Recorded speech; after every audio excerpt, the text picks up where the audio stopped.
wrinkled olive shirt, like she had been at the piano practicing Bach when they drove up. Beside her on the bench would have been chamomile tea in a flowered cup. Always just so. Natalie stood on the threshold and spread her arms wide for a hug.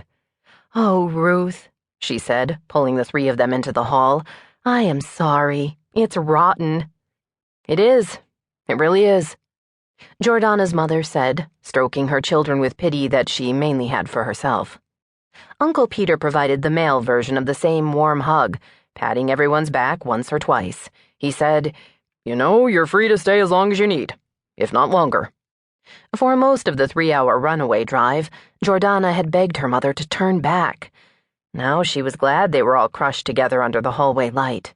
Alek squirmed in and asked his mother, "Can I take them on the tour?" Natalie shushed. "This is a difficult time. They don't feel like playing." Alek was still bouncing. "Why not? We're all together. That's what's important, right?" "Please wait," said Natalie, not loosening her hold on the three of them.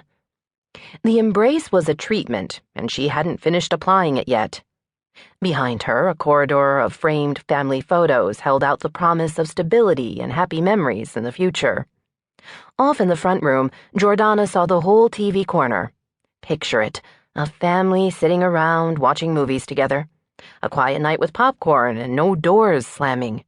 See what the right father and a little money in the bank could produce? Uncle Peter said, "Your choices are the study next to the boys' room that has an old chaise longue, or there's the big pull-out sofa downstairs. Who values privacy more than comfort?" "Me," said Ben with firstborn authority. His decision was ratified without debate. So Giordana would cuddle up with her mother, to be expected. Alek wrapped his fingers around his cousin's wrists to pry them away from the huddle. "Let me take you on the tour now." Ben told him, "We took the tour last time, remember?" "Then I'll change it." "Sweetheart," Natalie said. Given the choice, Giordana would have preferred to stay with her mother and hear how she would tell the story of leaving. It would all be said differently if Giordana weren't in the room, though. How would Natalie and Peter react? Would her mother see their pity? The responsible thing to do was to go play with her cousins. Giordana fluttered her hand at her face like it was a royal fan and told Alek, "A tour would be divine." Alek focused on her. "Okay, tell me what you want. To be able to fly or be invisible. Is this part of the tour? Which do you want? Whatever pops into your head first, just say it." "Can I walk through things, or do I have to slip in and out of rooms when the door is open?" Alek thought it over. "No. Okay, yes, you could go through walls, but you can't steal stuff like from the bank." "That's all right. I'll restrain myself. Invisible." She gave Ben a glare to make him accompany them. Ben bent his elbows up and waved his hands sarcastically at his sides.